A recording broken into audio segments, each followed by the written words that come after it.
Selamat datang. Pernahkah Anda bertanya-tanya, apa sih yang sebenarnya terjadi di dalam tubuh kita saat kita bernapas terlalu cepat? Nah, dalam pembahasan kali ini, kita akan membedah secara mendalam mekanisme di balik alkalosis respiratorik, salah satu gangguan keseimbangan asam basa yang paling sering kita temui. Untuk mempermudah pemahaman, kita akan membahasnya secara sistematis dalam 5 bagian, mulai dari definisi dasarnya, lalu kita telusuri apa saja pemicunya, masuk lebih dalam ke patofisiologinya, kemudian kita lihat bagaimana manifestasi klinisnya, dan tentu saja diakhiri dengan bagaimana cara menanganinya.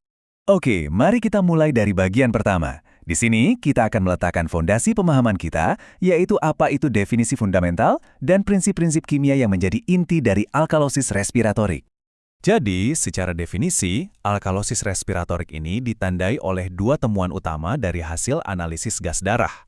Pertama, pH darah arteri yang naik di atas 7,45, dan kedua, tekanan parsial karbon dioksida atau PaCO2 yang turun di bawah 35 mm air raksa. Nah, gangguan primer ini semua berakar dari satu hal, hiperventilasi alveolar. Gampangnya, ini kondisi di mana paru-paru kita membuang CO2 jauh lebih cepat daripada laju produksi CO2 oleh tubuh. Kunci untuk memahami mengapa ini terjadi ada pada reaksi keseimbangan kimia ini. Saat CO2 dikeluarkan secara berlebihan dari tubuh, sistem akan merespons. Sesuai dengan prinsip Le Chatelier, kesetimbangan akan bergeser ke kiri untuk melawan perubahan tersebut. Artinya apa? Artinya ion hidrogen yang sifatnya asam akan dikorbankan untuk menghasilkan lebih banyak CO2. Karena konsentrasi ion H+ ini menurun, pH darah pun jadi meningkat atau menjadi lebih basah. Inilah yang kita sebut sebagai alkalosis. Lalu pertanyaannya, apa saja sih yang bisa memicu hiperventilasi ini? Mari kita telusuri bersama berbagai akar penyebabnya. Penyebabnya ternyata sangat bervariasi, tapi kita bisa kelompokkan menjadi 4 kategori utama. Yang pertama, stimulasi langsung pada pusat pernapasan di otak. Ini paling sering dipicu oleh faktor psikogenik, misalnya kecemasan atau serangan panik. Kedua, adalah kondisi hipoksia jaringan, contohnya saat kita berada di dataran tinggi atau pada kasus anemia berat. Ketiga, ada gangguan pulmonal seperti emboli paru yang bisa merangsang reseptor di paru-paru. Dan yang terakhir, ada juga penyebab iatrogenik, artinya akibat dari intervensi medis, misalnya pengaturan ventilator mekanik yang terlalu agresif. Baik, setelah kita mengidentifikasi berbagai penyebabnya, sekarang kita akan masuk lebih dalam. Kita akan melihat konsekuensi patofisiologis apa yang terjadi di dalam tubuh akibat kadar CO2 yang rendah, atau yang kita kenal dengan istilah hipokapnia. Nah, ini dia poin yang sangat krusial. Kita harus bisa membedakan antara kalsium total dan kalsium terionisasi. Pada kondisi alkalosis, meskipun jumlah total kalsium dalam darah kita itu tetap normal, ada perubahan yang sangat penting terjadi. Peningkatan pH membuat protein plasma, khususnya albumin, jadi lebih lengket dan mengikat kalsium lebih kuat. Akibatnya, fraksi kalsium yang aktif secara fisiologis, yaitu kalsium terionisasi atau Ca2+, jumlahnya jadi menurun drastis. Penurunan inilah yang menjadi biang keladi dari peningkatan iritabilitas neuromuskular yang merupakan gejala khas dari kondisi ini. Efek dari penurunan kadar CO2 ini tidak berhenti di situ. Hipokapnia ternyata juga merupakan pemicu yang sangat kuat untuk terjadinya vasokonstriksi atau penyempitan pada pembuluh darah di otak. Tentu saja, hal ini secara langsung akan mengurangi aliran darah ke otak, yang pada akhirnya bisa menimbulkan gejala-gejala neurologis seperti pusing, kepala terasa ringan, bahkan sampai kebingungan atau pingsan. Disinilah kita menemukan sebuah paradoks yang sangat menarik dalam oksigenasi. Kondisi alkalosis ini akan menggeser kurva disosiasi oksihemoglobin ke arah kiri, sebuah fenomena yang kita kenal sebagai efek Bohr. Artinya begini, hemoglobin jadi mengikat oksigen dengan jauh lebih erat.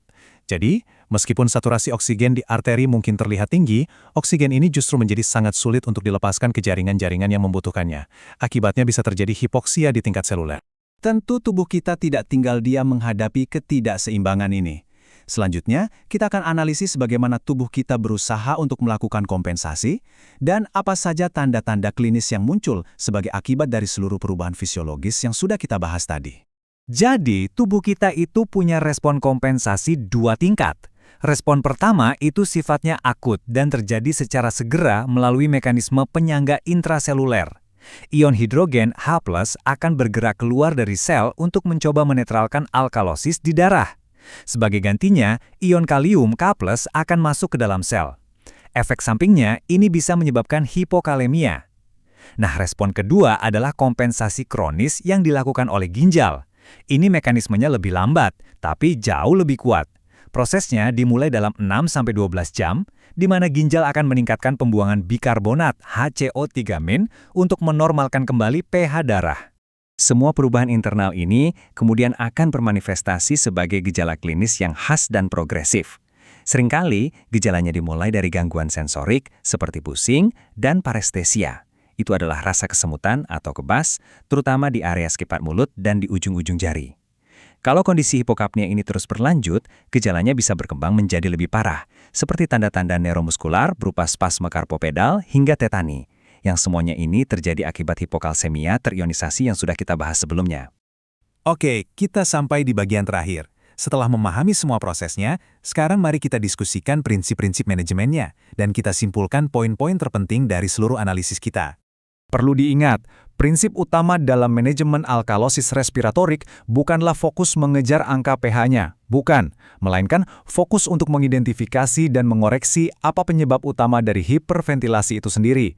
Contohnya, pada kasus yang dipicu oleh kecemasan, menenangkan pasien dan mengajarkan teknik pernafasan yang lebih lambat dan dalam bisa jadi sangat efektif. Sementara itu, pada pasien yang menggunakan ventilator mekanik, intervensi kuncinya adalah melakukan penyesuaian pada pengaturan laju napas atau volume tidal. Ya, pernyataan ini dengan sangat ringkas merangkum filosofi inti dari penanganannya. Intervensi yang benar-benar berhasil itu sepenuhnya bergantung pada kemampuan kita mengatasi akar masalahnya. Kalau kita hanya sibuk mengoreksi pH tanpa mengatasi pemicu hiperventilasinya, itu hanya akan menjadi solusi sementara yang tidak efektif. Memahami seluruh mekanisme ini adalah langkah fundamental dalam penanganan yang efektif. Jika Anda merasa pembahasan seperti ini bermanfaat, dukung kami dengan menekan tombol subscribe di channel Ruang Dosen. Jangan lupa juga untuk mengaktifkan lonceng notifikasi agar tidak ketinggalan video terbaru. Dan terakhir, silakan klik suka dan bagikan video ini agar ilmu pengetahuan ini bisa tersebar lebih luas dan bermanfaat bagi lebih banyak orang. Terima kasih.